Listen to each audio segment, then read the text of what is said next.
जय हिंद दोस्तों, SSC classes में आप लोगों का स्वागत है। मैं मुबीन रजा आप लोगों को संविधान का जो सीरीज चल रहा था उसी संविधान में हम आगे पीछे आप लोग नहीं देखे होंगे तो जा कर के देख ले। यूट्यूब पे एसएससी क्लासेस में उसमें प्लेलिस्ट में होगा, मिल जाएगा आपका पहला पार्ट 1 मौलिक अधिकार। जो मौलिक अधिकार की पृष्ठभूमि उसमें पूरा पढ़ा दिए हैं कि मौलिक अधिकार आया कहाँ से, क्या है मौलिक अधिकार, क्या है। तो मौलिक अधिकार पहले ही हम लोग देख चुके थे कि मौलिक अधिकार आखिर है क्या।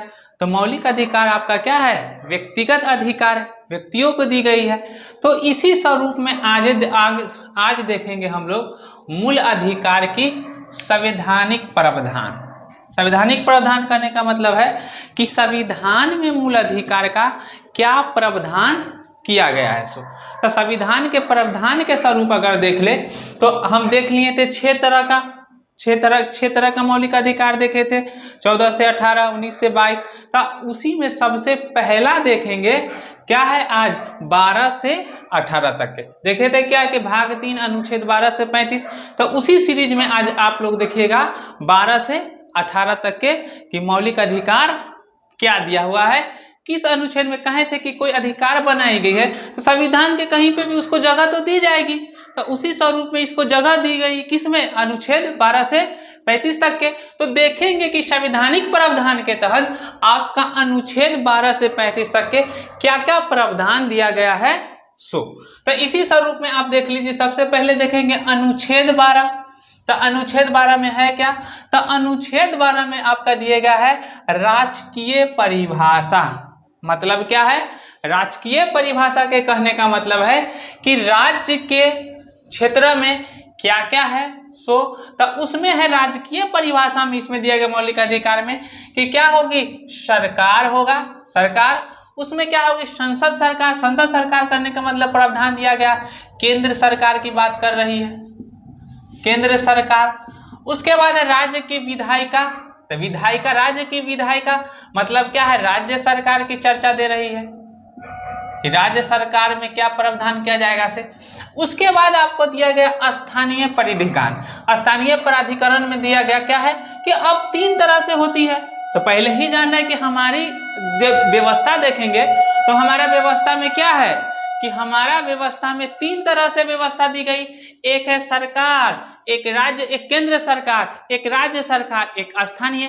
मतलब कि कोई भी प्रावधान जो केंद्र सरकार बना रही है या राज्य सरकार, तो अब डायरेक्ट राज्य तो कार्य नहीं कर सकती है। तो उसके लिए क्या करी गई, स्थानीय प्राधिकरण का निर्माण की गई कि क्या है, स्थानीय प्राधिकरण में आ गया आपका नगर पालिकाएं और पंचायत। अब नगर पालिका में जहां पे आप शहरीकरण में चले जाएंगे वहां पे क्या होगा, शहरी में नगर पालिका जो त्रिस्तरीय ढांचा देख लीजिएगा आप कि नगर पंचायत, नगर परिषद, नगर निगम। अब इसी स्वरूप में अगर पंचायत में देख लीजिएगा तो इसमें भी त्रिस्तरीय ढांचा आ जाएगी, ब्लॉक, प्रखंड, जिला परिषद। तो अब क्या हो जाएगा, सबसे निम्न ढांचा में चले आएंगे तो क्या होगा, मुखिया, सरपंच, ये सब। तो अब क्या हो गया कि मुखिया स्तर तक का भी अधिकार दे देती है अनुच्छेद 12 में कि अगर जो निम्न स्तर आया पंचायती स्तर में तो उसका भी कुछ क्षेत्राधिकार होगी ना कार्य करने के लिए।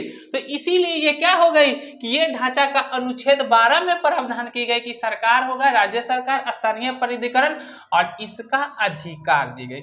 उसके बाद गैर वैधानिक प्राधिकरण। गैर वैधानिक प्राधिकरण का मतलब कि एक तो सरकार के अधीन हो गई और एक हो गया गैर प्राइवेटाइजेशन। तो उसमें भी आपको दे दिया गया कि जो प्राइवेट इतनी कंपनी चल रही है तो उसका भी कुछ अधिकार होगी उस कंपनी की। तो इसमें क्या की गई कि कंपनी का भी दे दिया गया, जैसे कि LIC, ONGC, सेल आदि, इस सब का प्रावधान कर दिया गया किसमें, राजकीय परिभाषा के अंदर कि क्या है, इसका भी कुछ मौलिक अधिकार है। और ये भी कंपनी जो है या कंपनी के जो कर्मचारी कार्य कर रहे हैं उस पे क्या हो सकते हैं, ये कंपनी अपना फैसला ले सकती है, ये सब अधिकार है। तो ये भी अधिकार दी गई, किसमें की गई, तो अनुच्छेद 12 में आपका प्रावधान किया गया कि सरकार होगी, राज्य सरकार होगी, स्थानीय प्राधिकरण होगी, नगर पालिका और पंचायती स्तर पे जो मुखिया ये सब है उसको स्थानीय रूप से भी उसका अधिकार मिलेगा। अब इसी में आ जाएंगे अनुच्छेद 13 में। तो अनुच्छेद 13 में देखिएगा कि इसमें अनुच्छेद 13 में एक है कि मूल अधिकार के साथ असंगत या उल्लंघन करती है तो वह शून्य हो जाएगी। कहने का मतलब आपका आ गया, अनुच्छेद 13 में प्रावधान कर दिया गया कि अगर मौलिक अधिकार है, अगर मौलिक अधिकार में कोई संशोधन होती, तो कहा कि पहले अनुच्छेद 13 में क्या कि मौलिक अधिकार में कोई भी संशोधन नहीं हो सकती है, नहीं उसको कम किया जा सकता है। लेकिन आगे देखेंगे कि केस आया कौन सा, तो देखिएगा केशवानंद भारती बनाम केरल राज्य जो केस थी 1973 ईस्वी में, तो इसमें जजमेंट आया सुप्रीम कोर्ट के द्वारा क्या है कि उसमें क्या किया जा सकता है कि अनुच्छेद 13 के तहत मूल अधिकार में संशोधन की जा सकती है या परिवर्तन की जा सकती है, लेकिन उसका क्या हो, मौलिक अधिकार के ढांचा को क्या कर रहा हो, परिवर्तन नहीं कर रहा हो, तब उसमें संशोधन हो सकती है अनुच्छेद 73। तो अब इसका कहने का प्रावधान आपको क्या निकल गया कि जब संविधान बनी तो इसमें दो दी गई अनुच्छेद 13 के तहत पूर्व और वर्तमान। पूर्व और वर्तमान कहने का मतलब हो जाता है आपको कि जो संविधान बनी उससे पहले का एक्ट का हमें अपनाया गया। अब जानना है कि पहले भी भारत शासन अधिनियम आया और 1935 के प्रावधान बहुत चीज अपना ली गई, जो हमारा क्या है पहले के एक्ट को लिया गया। जैसे देख लेंगे कि 1861 का क्या है पुलिस एक्ट, जो पुलिस प्रावधान हमारा चल रहा है, आप लोग जान रहे होंगे 1861 का एक्ट जो नियम आई थी भारत शासन, उस 1861 के प्रावधान के तहत पुलिस व्यवस्था हमारे यहाँ है। तो कहा गया कि क्या है कि अब ऐसा नहीं है कि वर्तमान में, अब जानते हैं संविधान कब लागू हुआ, 26 जनवरी 1950। 26 जनवरी 1950 का आपका संविधान जब लागू हुआ, तो ऐसा नहीं है कि जब संविधान लागू होने के बाद पूरा पहले के एक्ट खराब उसको परिवर्तन कर देंगे। जो शासन व्यवस्था पहले से चल रही है उसमें क्या हो सकता है, संशोधन कर सकते हैं पूर्व को आगे चाहे तो वर्तमान में, लेकिन क्या हो कि उसकी जो ढांचा हो वो परिवर्तन नहीं कर सकते हैं। तो यही जो पूर्व का एक्ट है वह भी संचालित हो रही है और वर्तमान में अगर कोई आवश्यकता पड़ जाती है तो उसमें परिवर्तन हम कर सकते हैं। यही पूरा आपका निष्कर्ष निकलता है। पूर्व वर्तमान जो अभी चल रही है या आगे की प्रक्रिया जो परिवर्तन होगी वो क्या होगा कि अनुच्छेद 13 के तहत यह प्रावधान किया गया कि मूल अधिकार के साथ असंगत या उल्लंघन करती है तो जो भी वो कानून बनी है वो शून्य हो जाएगी। अगर अब ये निकलती है कि मूल अधिकार में यह परिवर्तन है या मूल अधिकार के ढांचा को बिगाड़ नहीं रहा है, तो इसको फैसला कौन लेगी, संसद? तो नहीं, इसको फैसला कौन लेगी, सुप्रीम कोर्ट, सर्वोच्च न्यायालय आपका फैसला लेगी। सुप्रीम कोर्ट क्या है, समय समय के अनुसार कि कौन मौलिक अधिकार का मूल ढांचा है, कौन मौलिक अधिकार को कमजोर कर रहा है या आपका मौलिक अधिकार को मजबूत कर रहा है। सो ये किसके प्रावधान है, सुप्रीम कोर्ट के अंदर ये प्रावधान है या न्यायालय के अधीन ये प्रावधान है। अब कहा गया कि संसद मूल अधिकार को कम या समाप्त नहीं कर सकता है। यह अनुच्छेद 13 के 1 में कहा गया क्या है कि संसद मूल अधिकार को कम या नहीं कर सकती। तो वही कहें कि आगे का जजमेंट है केशवानंद भारती मामला केरल राज्य, उसमें कहा गया कि नहीं, इसमें परिवर्तन कर सकता है। यही आपका क्या है अनुच्छेद 13 में दी गई, अनुच्छेद 13 में दिया गया है। अब नेक्स्ट आगे चलेंगे तो अनुच्छेद 14। अनुच्छेद 14 में आपका भारत के प्रत्येक व्यक्ति के बीच क्या है, समानता। तो अभी समझ लीजिए समानता और संरक्षण, भारत की प्रत्येक व्यक्ति को विधि कानून, विधि मतलब कानून होता है, उसके प्रति क्या हो जाएगा, कानून के समक्ष समानता और कानून के समक्ष संरक्षण, दो शब्द है। एक है आपका कानून के समक्ष समानता जिसको लिया गया है ब्रिटेन के संविधान से, ये नकारात्मक होती ब्रिटेन के द्वारा कहा गया, उसमें कि इसके क्या है नकारात्मक पक्ष, ये क्या है न्यायालय की विधि से ऊपर नहीं है। उसके बाद है दूसरा नंबर है कानून के समक्ष संरक्षण, ये यूएसए से लिया गया है, ये सकारात्मक है और विधियों के समान क्या है नियम है। तो अब क्या है समानता संरक्षण, क्या है कानून के समक्ष समानता और क्या है कानून के समक्ष संरक्षण। तो कानून के समक्ष समानता में कर दिए देखेंगे कि क्या है ब्रिटेन के द्वारा नकारात्मक न्यायालय की विधि के ऊपर नहीं है। तो मुख्य रूप से कहा गया कि जो भी कानून बन रही है वो कानून क्या हो, कोई भी भारत का व्यक्ति हो, भारत का कोई भी व्यक्ति हो, क्या है, कोई कास्ट, जाति, धर्म या कोई व्यक्ति हो, कोई कार्यालय का, उसको क्या हो जाएगा, कोई भी कानून बनता है तो सभी के समय क्या होगा, समान होगा।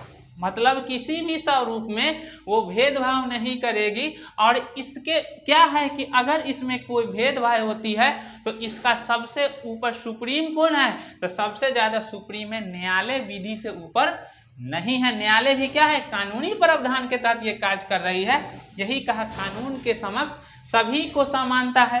उसके बाद कहा कानून के समक्ष संरक्षण, ये लिएगा यूएसए से, ये सकारात्मक है, विधियों का समान नियम है।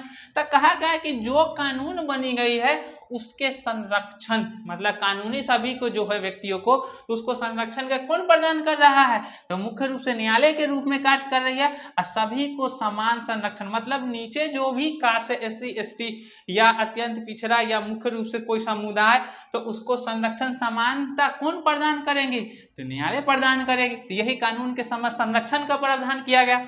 अब कहा गया कि मुख्य रूप से इसमें अपवाद है कि किसी क्या है, किसी को विशेष प्रावधान दिया गया कि अब समान उस पर लागू नहीं होगी। तो समान लागू नहीं होगा किस पे, राष्ट्रपति और राज्यपाल। अब राष्ट्रपति और राज्यपाल के कहने का मतलब है कि अगर कोई आम व्यक्ति के साथ क्या हो रहा है कि ये मर्डर कर दिया, मर्डर करने के बाद केस हो गई या इस पे कोई केस हो गया, अगर राष्ट्रपति पे यही आरोप लग गया, मर्डर कर दिया राष्ट्रपति के द्वारा भी, तो अब जो कार्रवाई डायरेक्ट आम व्यक्तियों पे की जाएगी वो उस समय राष्ट्रपति पे केस, उस समय जब तक राष्ट्रपति पद पे है, राष्ट्रपति या राज्यपाल पे क्या हो सकती है, केस नहीं हो सकती है। यही कहा गया कि अपवाद, मतलब समानता और संरक्षण के अपवाद में आ गया क्या है, राष्ट्रपति। अब ऊपर से कहा गया कि दो गो मामला होता है, समझे होंगे। दो मामला कौन कौन होता है, तो एक होता है फौजीदारी मामला, एक होता है दीवानी मामला। अगर देखिएगा, एक होता है फौजीदारी मामला और एक होता है दीवानी मामला। तो अब जान गए फौजीदारी मामला कौन है और दीवानी मामला कौन सा है। तो फौजीदारी मामला है जो भी शारीरिक से संबंधित हो, मारपीट, ये सब क्या आ जाएगा, फौजीदारी मामला। और दीवानी मामला मतलब हो गया जो भी संपत्ति से संबंधित हो, वो हो जाएगा आपका दीवानी मामला। तो कहा कि अगर इस पे केस का प्रावधान है तो फौजी दीवानी मामला में हो सकती है, लेकिन फौजीदारी मामला में राष्ट्रपति या राज्यपाल पे क्या हो सकती है, केस नहीं हो सकती, जब तक कि वो क्या है, उस पे पद पे है। तो यही कहा गया कि इसमें अपवाद रखी गई, कौन सा, समानता या समान संरक्षण अनुच्छेद 14 है, वो अपवाद है और विशेष प्रावधान करती है। यही अनुच्छेद 14 का पूरा है। अब देखेंगे अनुच्छेद 15। तो अनुच्छेद 15 में देख लीजिएगा क्या है, राज्यों में केवल, अनुच्छेद 15 में है, राज्यों में केवल क्या हो सकता है, धर्म या मूल वंश, धर्म, मूल वंश, जाति, लिंग, जन्म स्थान या निवास के स्तर पर, या निवास के स्तर पर। अब कहा गया कि क्या है, सार्वजनिक स्थलों पर भेदभाव नहीं करेगा। अब अनुच्छेद 15 स्पष्ट कहता है कि राज्य में केवल किसके आधार पर, किसी भी व्यक्ति को धर्म के आधार पर, मूल वंश के आधार पर, जाति के आधार पर, लिंग के आधार पर, जन्म स्थान के आधार पर, निवास के आधार पर, सार्वजनिक स्थल पर कहीं भी क्या हो सकता है, कोई भेदभाव नहीं कर सकते। तो धर्म कहने का मतलब हो गया कि क्या है, कि पहले ही संविधान में पढ़ लिए होंगे कि क्या है, धर्मनिरपेक्ष की बात करती है, मतलब राज्य का कोई भी धर्म नहीं होगा, सभी को समान अधिकार है। तो पहले क्या थे कि जब पहले थी तो धर्म के रूप पे क्या हो रहा था कि नीचे जो SC ST समुदाय थे उनको क्या करता था, शिक्षा देने की जो भाव थी वो था। उस समय एक जब अंग्रेजी सरकारें चल रही थी तो उस समय क्या था कि उस SC ST को स्कूल के बाहर रहकर पढ़ने का प्रावधान था, स्कूल के अंदर भी इन नहीं कर सकते। अति जानते होंगे भीमराव अंबेडकर जी के साथ कि भीमराव अंबेडकर जी की शिक्षा ग्रहण क्या है कि स्कूल के अंदर उनको प्रवेश करने का अलाव नहीं था, ना उसको कहा था कि कोई मंदिर में निम्न जाति को नहीं जाने का प्रावधान था। तो इसीलिए इसमें प्रावधान की गई कि किसी को धर्म के आधार पर कोई भेदभाव नहीं की जाएगी, न तो इसके विरोध में एक्ट कानून बनाई गई है। फिर मूल वंश, अब मूल वंश कहने का मतलब क्या हो गया कि किसी को मूल वंश के आधार पर, जैसे कि 1857 की क्रांति हुई। 1857 की क्रांति आप लोग पढ़े होंगे इतिहास में। तो 1857 की जब क्रांति हुई तो जानते होंगे कि 1857 की क्रांति में क्या थे, सिंधिया जो थे वो किस ओर से दे रहे थे, सपोर्ट कर रहे थे। तो सिंधिया भारत का समर्थन नहीं कर रहा था, किसको समर्थन कर रहे थे, तो सिंधिया जो थे वो अंग्रेज को समर्थन कर रहे थे। तो अंग्रेज का समर्थन कर रहे थे और उनको पैसे दिए थे कि और भारतीयों को दबाओ। तो अब उस समय में अब मूल वंश हो गया और उसी का वंशज है जो राजा कहला रहे हैं। कौन है, तो ज्योतिरादित्य सिंधिया जी, जो अभी किसमें पहले था कांग्रेस में, कांग्रेस के थे विधायक, अभी कांग्रेस से किसमें चले गए, बीजेपी में। तो अब हम लोग उससे बदला लेने लगे कि अरे सिंधिया अंग्रेज का समर्थन कर रहा था और उसी का वंशज है ये ज्योतिरादित्य सिंधिया, अब उसको भी हम विरोध करें। तो कहा नहीं, वो जो पहले की घटना थी मूल वंश, उस मूल वंश के विरोध नहीं। अब उसी रूप में देखिएगा तो अब क्या है कि हैदराबाद में मुख्य रूप से कौन है, अवैसी जी। तो अब अवैसी का जो भी पूर्वज थे वो भी समर्थन हैदराबाद के थे, वो किसको किए थे, ये अंग्रेजी समर्थन को किए थे, अंग्रेज को। लेकिन आज वो भी क्या है, उसकी समानता है। तो वही कहा गई कि मूल वंश मतलब पहले का जो वंशज हो, अब उस वंश के अनुसार हम क्या करेंगे, भेदभाव नहीं करेंगे।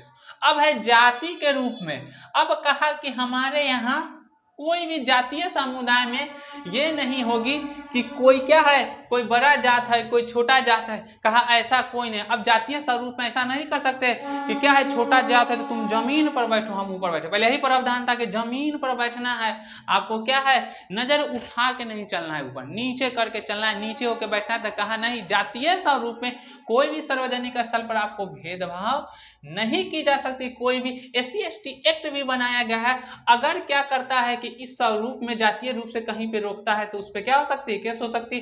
उसके बाद कहा लिंग के स्थान पर, अब लिंग कहने का मतलब क्या हो गया, 3 मेल मतलब कि महिला और आपका पुरुष और ट्रांसजेंडर।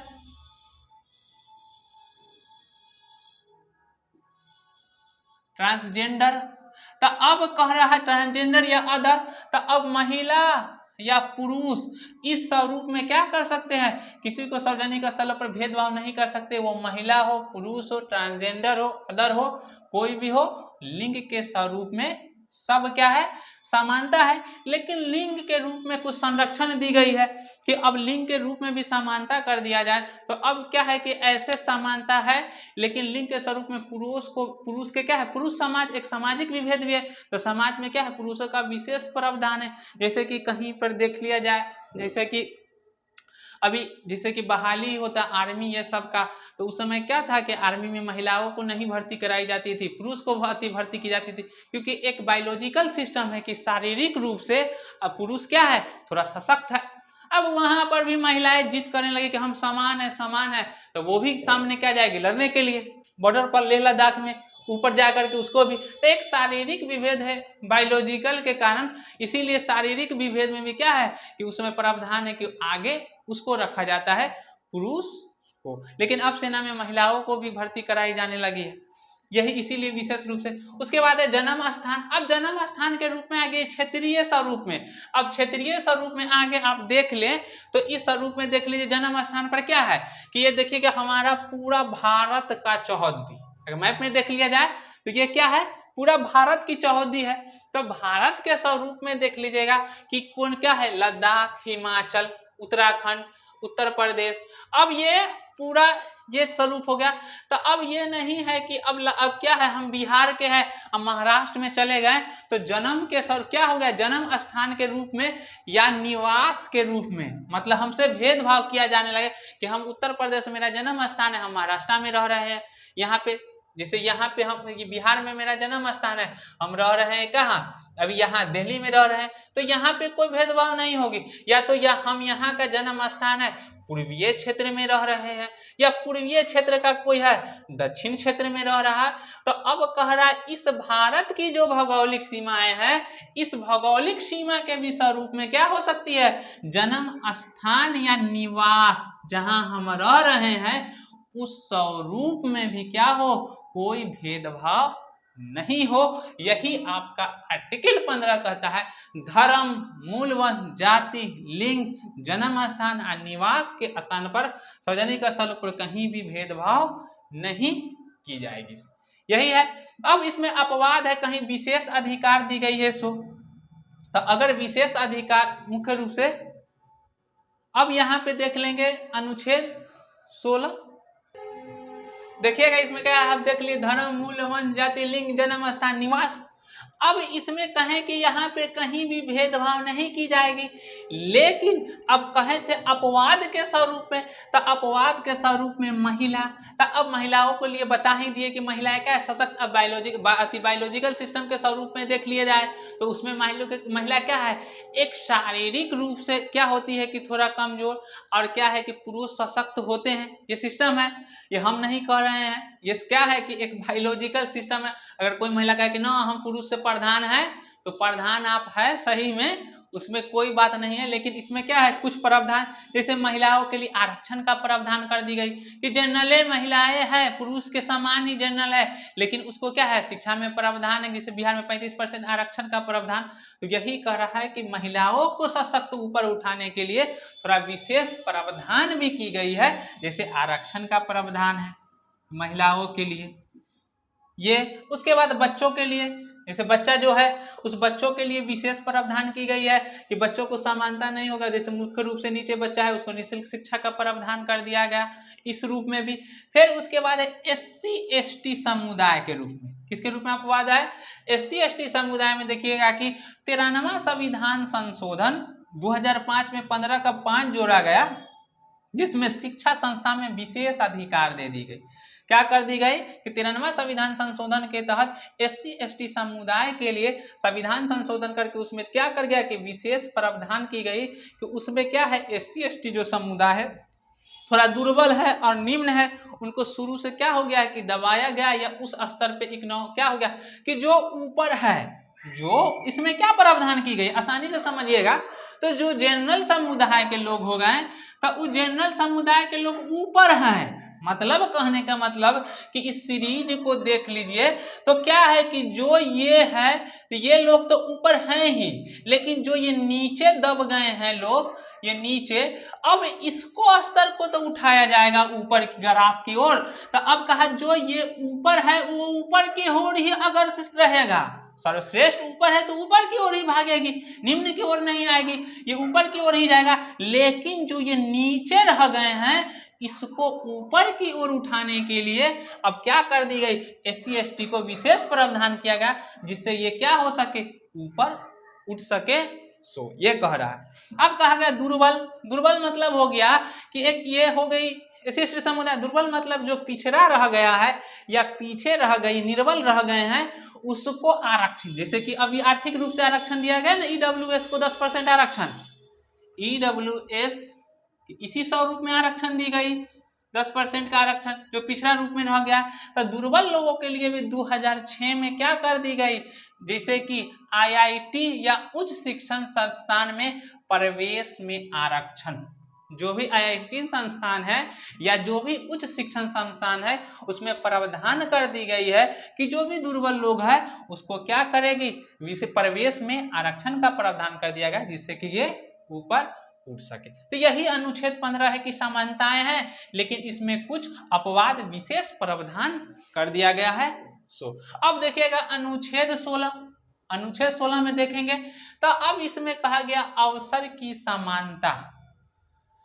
अवसर मतलब अपॉर्चुनिटी, मतलब कोई आपका अवसर आ रहा है तो अवसर किस में, नियोजन या नियुक्ति, नियोजन या नियुक्ति जो भी है, जैसे सरकारी गवर्नमेंट जो भी जॉब है उसमें कोई नियोजन हो रहा है या नियुक्ति हो रही है, जो भी अवसर आया है, तो उसमें क्या हो जाएगा, सभी को किस रूप में, मतलब धर्म, मूल वंश, जाति, लिंग, जन्म स्थान, निवास के रूप में कोई भी अवसर में समान होगा। धर्म के स्वरूप में भी, मतलब धर्म के रूप में कोई भेदभाव नहीं की जाएगी, मूल वंश के रूप में कोई भेदभाव नहीं की जाएगी, जाति के रूप में कोई भेदभाव नहीं की जाएगी, लिंग के रूप में, मतलब धर्म के रूप में ना हो जाएगा क्या रे दूसरा समुदाय के लोग का है तो आपको 100 नंबर का जैसे एग्जाम हो गया, मान लिए कि क्या हो रहा है कि बीपीएससी में 100 नंबर का एग्जाम है, बीपीएससी में 150 नंबर का एग्जाम है, तो इस 150 में नहीं हो जाएगा कि धर्म के अनुसार में कोई अदर धर्म को कितना हो जाए कि कोई अदर धर्म के जो व्यक्ति है उसको लाना रहे 80 और दूसरा धर्म का कोई व्यक्ति इसको लाना हो 120। कहा ऐसा कोई प्रावधान नहीं है, समानताएं होगी किसमें, धर्म, मूल वंश, जाति, लिंग, जन्म स्थान, निवास पे। अब कहिए तो समान है, तो अब कहिएगा कि सर अरे अति रिजर्व मिलता है से इतना परसेंट पे कटअप, इतना परसेंट पे कटअप, तो अब आ जाइए अपवाद में। अब अपवाद में देख लेंगे कि अब वही जो यहाँ देखे थे उसी स्वरूप में यहाँ देखेंगे। अपवाद में क्या हो जाएगा कि मुख्य रूप से संसद, निवास या धार्मिक संस्थाओं से संबंधित या पिछड़ा वर्ग। अगर संसद चाहे तो निवास के स्वरूप में आरक्षण दे सकती है। जैसे कि निवास के स्वरूप में कहने का मतलब क्या है कि अगर पूर्वी क्षेत्र की ओर आ जाए, अगर हम पूर्वी क्षेत्र के ओर आ जाए तो जैसे कि असम के कुछ जिला है एकदम निम्न है, छत्तीसगढ़ वाला में चले आएंगे यहाँ पे, तो छत्तीसगढ़ में जानते हैं कि वहाँ का छत्तीसगढ़ के नीचे का एरिया जो मुख्य रूप से उसमें कुछ जिलाएं हैं, वो मुख्य रूप से क्या है कि उग्रवाद से मुख्य रूप से वहाँ पे ग्रसित है। तो अब वहाँ के लोग बहुत निम्न, चाहे पूर्वी की क्षेत्र के तरफ चले आए तो पूर्वी क्षेत्र की ओर के व्यक्तियों का क्या है, हाइट कम है, जैसे असम के चले गए, अरुणाचल, नागालैंड, ये सब। तो अब बहाली जो हो गई, अब जान गए कि प्रशासनिक मुख्य रूप से जो सेना में बहाली होगी तो उस समय में क्या होगा, एक स्टैंडर्ड हाइट दिया जाता है। तो अब जो हाइट दिया गया स्टैंडर्ड हाइट, तो इसमें क्या हो जाएगा कि अब समान दे दिया जाए, तो अब समान मतलब 172 सेंटीमीटर सबको ले रहा है, 172। तो अब कहें कि इसको भी 172 सेंटीमीटर लेंगे तो ये कभी बहाली होंगे पूर्वी क्षेत्र में। अब क्या है कि आवास के स्वरूप में क्यों है कि उसकी कद ही छोटी हो रही है, तो अब यहाँ पर क्या कर दी गई, संसद निवास मतलब रहने के स्वरूप में कहीं जो रह रहे हैं उस स्तर पर उनमें क्या कर देगी, आरक्षण का प्रावधान।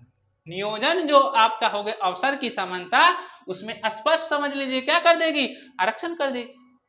क्या रहने के रूप में उसकी भौगोलिक सीमा के रूप में वैसी है स्थिति है। सो दूसरा वाला कहेगा धार्मिक संस्था से संबंधित पद। अब धार्मिक संस्था से संबंधित पद कहने का मतलब हो गया कि अब जैसे कि बहाली हो रही है तो अब नियोजन हो रहा है या नियुक्ति हो रही है, तो अब जहाँ पे जैसे मुस्लिम धर्म है तो जब मुस्लिम धर्म के गुरु का पद आएगा तो वहाँ पे आरक्षित कर दी गई क्या कि जो उस समुदाय के हैं वहीं न उसमें जाएंगे, मुस्लिम धर्म के लोग जाएंगे।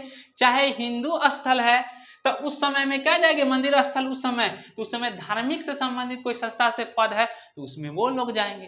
तो इसीलिए वहां पे क्या कर दी गई, धार्मिक संस्था का अगर कोई संबंधित पद है तो उसमें वही धर्म के लिए विशेष कर दी गई। अब है पिछड़ा वर्ग के रूप में। अब पिछड़ा रूप में देखते हैं कि आरक्षण मिलती है, तो पिछड़ा वर्ग मतलब है कि जो नीचे रह गया है और उसकी शिक्षा उतनी अच्छी क्वालिटी या सुविधाएं उतनी अच्छी नहीं है। जैसे कि आप दिल्ली जाके पढ़ रहे हैं, कोई गरीब व्यक्ति है वो मुख्य रूप से अब कहाँ रह गया, गांव में ही रह रही है। अब क्या है कि अब कह गया कि उसमें तो क्या है कि अलग प्रावधान हो गया है कि पिछड़ा जो है तो इकोनॉमी है नहीं उसी स्थिति में।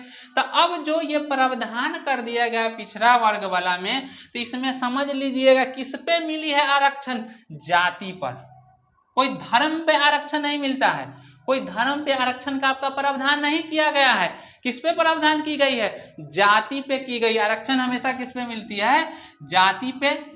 तो वहां कहा गया पिछड़े वर्ग में जो आपका नियोजन या नियुक्ति में आरक्षण मिलती है तो वही कास्ट सिस्टम में बांट दिया गया, जाति के रूप में आपका क्या कर दी गई, आरक्षण का प्रावधान कर दिया गया। सो यही आ गया पिछड़ा वर्ग में।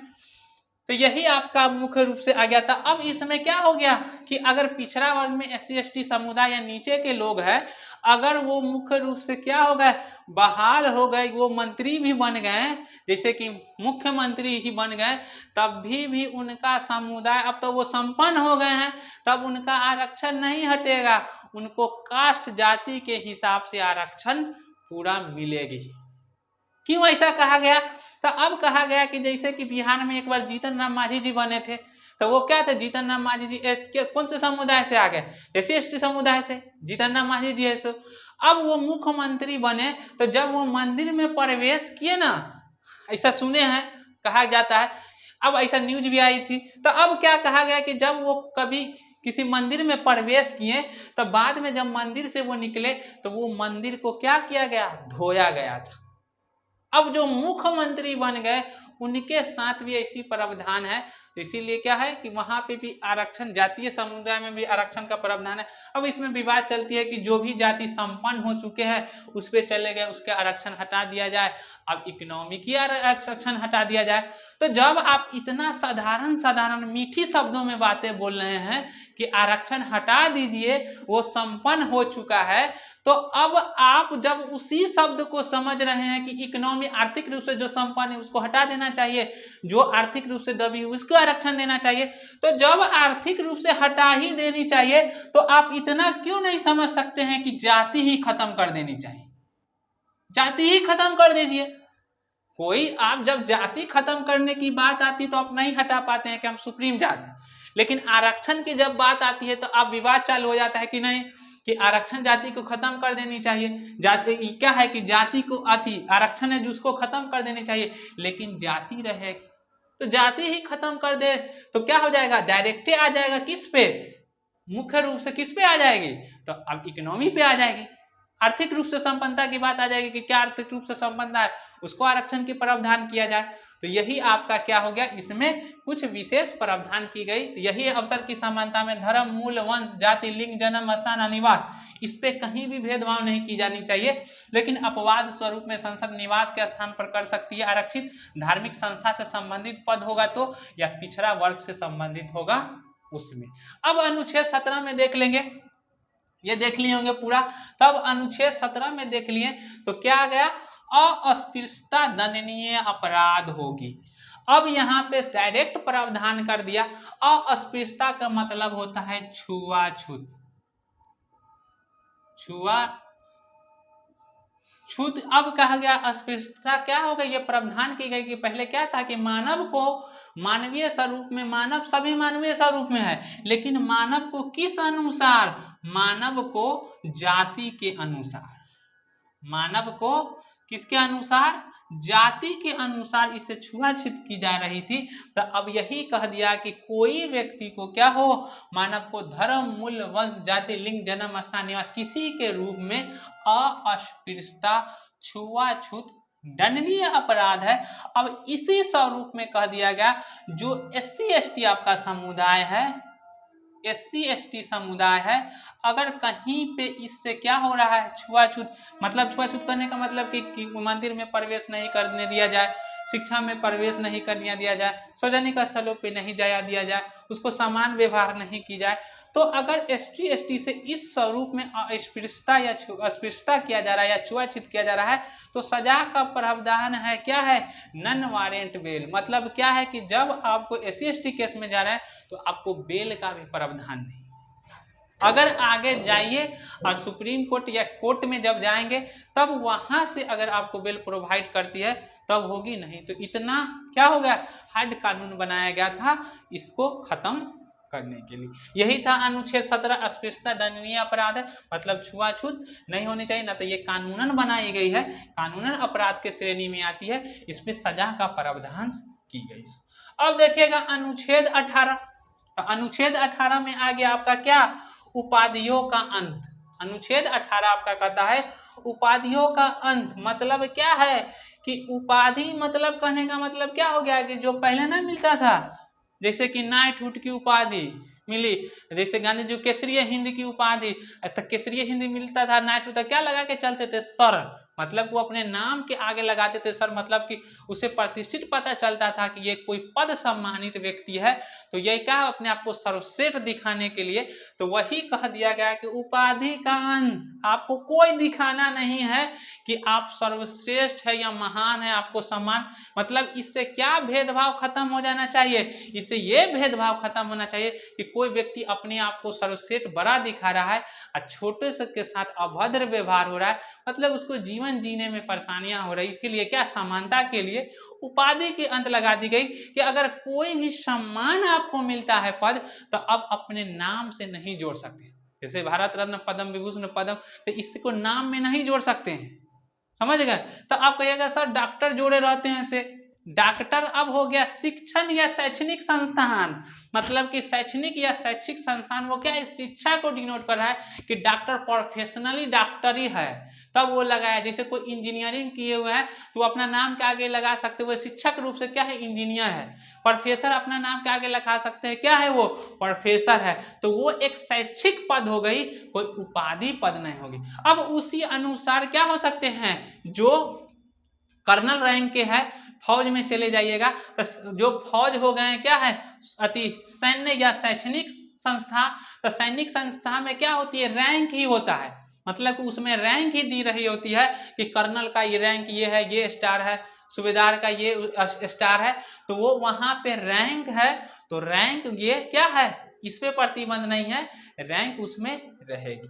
अब उसके बाद है कि इसमें कहा गया किसमें, तो अब भारत रत्न, पद्म विभूषण या पद्म भूषण या पद्म श्री, इस पे रोक नहीं है, ये क्या है, भारतीय सम्मान है। भारत रत्न, भारत रत्न, पद्म विभूषण या पद्म श्री, पद्म क्या हो सकते हैं, ये पा सकते हैं। यही अनुच्छेद 18 में उपाधि का मतलब कि भारतीय हो या विदेशी कोई भी हो, वो बाहरी देशों से कोई भी उपाधि ग्रहण नहीं कर सकते। अगर कोई उपाधि उसे मिलती भी है तो उससे सबसे पहले राष्ट्रपति को सूचना दी जानी होगी, और जब राष्ट्रपति जी को क्या करते हैं, उसके लिए जिसको आधार दें वो उस पद को क्या कर सकते, उपाधि को ले सकते हैं, नहीं तो बाहरी कोई भी उपाधि या कोई भी उपाधि अपने नाम के साथ आप नहीं जोड़ सकते हैं। यही है उपाधियों का अंत। जो पहले अंग्रेजी सरकार में उपाधि दी गई थी वही उपाधि को बैन लगा दी गई। उसके बाद सैन्य मतलब सैन्य या शैक्षणिक संस्थान में बता दिए थे आपको पहले ही, शैक्षणिक में मतलब डॉक्टर लगा रहे हैं, प्रोफेसर लगा रहे हैं, जो इंजीनियर है वो अपने नाम के आगे इंजीनियर लगा रहे हैं, तो वो एक शैक्षणिक है। फिर जो मुख्य रूप से सामान्य रूप से क्या है, सैन्य में है मतलब सेना में है, तो कर्नल रैंक ये सब होती है, तो वो अपने नाम में लगा सकते हैं, उस पे क्या है, वो बंद नहीं है। यही आप देख लिए क्या था पूरा आज आपके लिए अनुच्छेद 12 से 18 तक, अनुच्छेद 12, 13, 14, 12 में देखिए राजकीय परिभाषा, अनुच्छेद 13 में देख लिए कि मूल अधिकार के साथ असंगत या उल्लंघन नहीं करती है। उसके बाद देख लिए अनुच्छेद 14 में समानता, कानून के समक्ष संरक्षण और कानून के समक्ष समानता। 15 में देख लिए धर्म, मूल, वंश, जाति, लिंग, जन्म स्थान के रूप में भेदभाव नहीं की जाएगी। अनुच्छेद 16 में आप देख लिए अवसर की समानता। अनुच्छेद 17 में देख लिए अस्पृश्यता उन्मूलन।